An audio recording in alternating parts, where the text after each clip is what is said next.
आपका क्वेश्चन है an article is marked at ₹4,500 and rate of sale tax is 6%.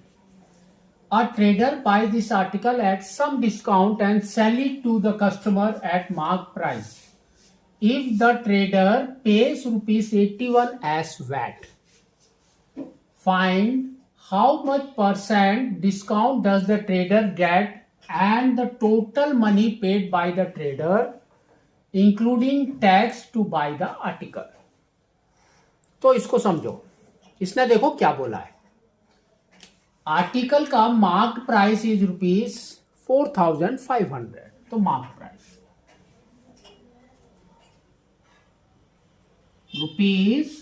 ₹4,500. Next, and rate of sale tax is 6%, तो percentage is equal to 6%. We can say directly now A trader buys this article at some discount. तो उसने कुछ discount में उसको खरीदा, ठीक है, and sell it to the customer at the mark price. ठीक है, तो देखो आपका टैक्स इज सेम, इतना सेल टैक्स है. तो अभी उसने कुछ डिस्काउंट में खरीदा तो उसने वैट पे किया है. ठीक है, तो सपोज अगर आप मार्क प्राइस से टैक्स अमाउंट निकालते हैं तो we can say tax amount that is equal to कितना हो रहा है देखो 4,5 that means 6/100 into 4,500 that is equal to 0 गॉन. ये हो गया 30, 3 कैरी 24, 27. तो वी विल गेट 270 रुपीज. ठीक है, अब वैट आपका क्या होता है?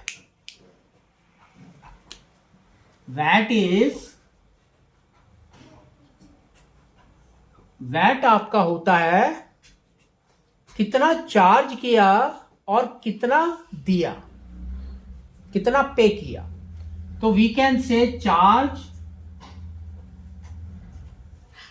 Minus paid. ठीक है, तो यहां पर आपका वैट देखो, इसने किसका निकालने के लिए बोला है? ट्रेडर का.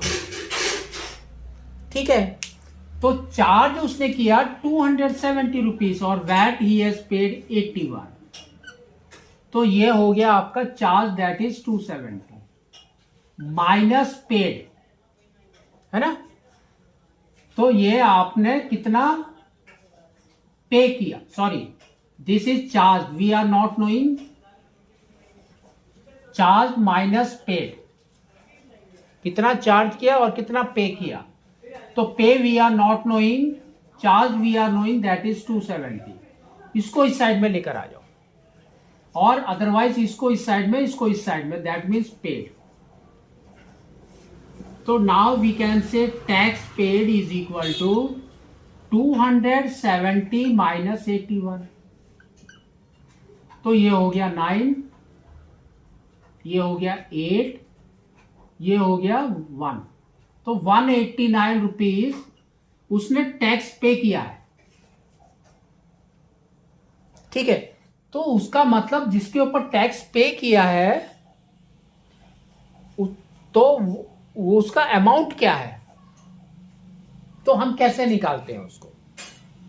तो we can say tax percentage is 6%, that means 6/100 of x. We are not knowing कितना उसको डिस्काउंट मिला था, दैट इज इक्वल टू 189. ठीक है, तो ये हो गया 6x इज इक्वल टू 18900. तो x is equal to we can say 18900 by 6. ठीक है, तो 6 से इसको डिवाइड कर दो, तो ये हो गया 3 टाइम्स, ये हो गया 1 times, again 3 0, that means 5 and 0. तो दैट मीन्स जो हमारा ट्रेडर था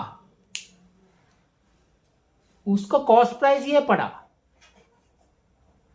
तो we can say cost price of a trader.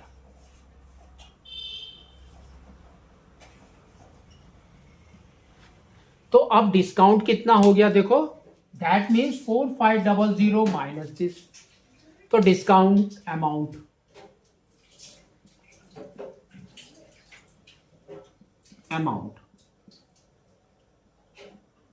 is equal to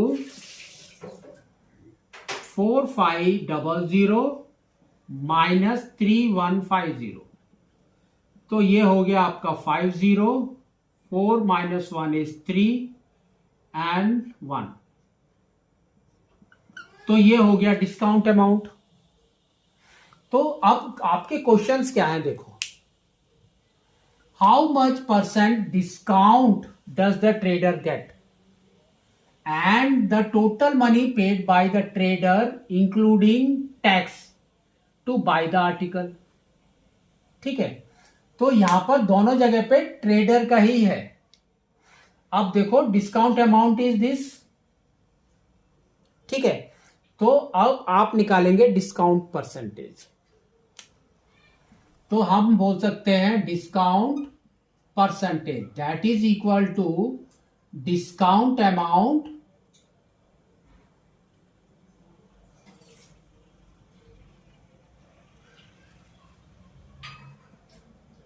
by the CP। ठीक है, तो देखो कितना आ रहा है 1350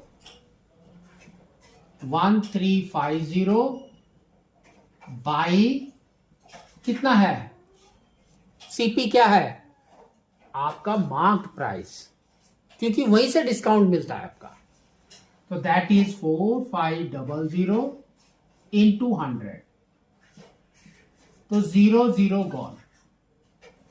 नाउ 5 से कट कर दो, ये हो गया 9, इसको भी कट कर दिया 5 से, तो ये हो गया आपका 2 times 270, फिर 9 से कट किया तो दिस इज 30, तो वी कैन से इट्स 30%। तो डिस्काउंट कितना मिला ट्रेडर को 30%। ठीक है, अब इसने पूछा है सेकंड क्वेश्चन में कि टोटल मनी ट्रेडर ने कितना पे किया, तो देखो सीपी इतना था, है ना, एंड टैक्स इतना पे किया। ठीक है, तो that means amount paid by the trader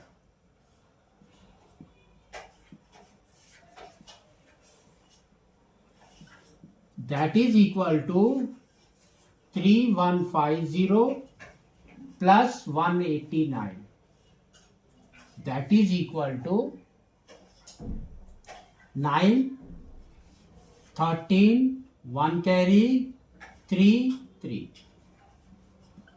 तो उसने पे किया 3339 रुपीस। ठीक है, तो इस तरह से आपको इसको निकालना है।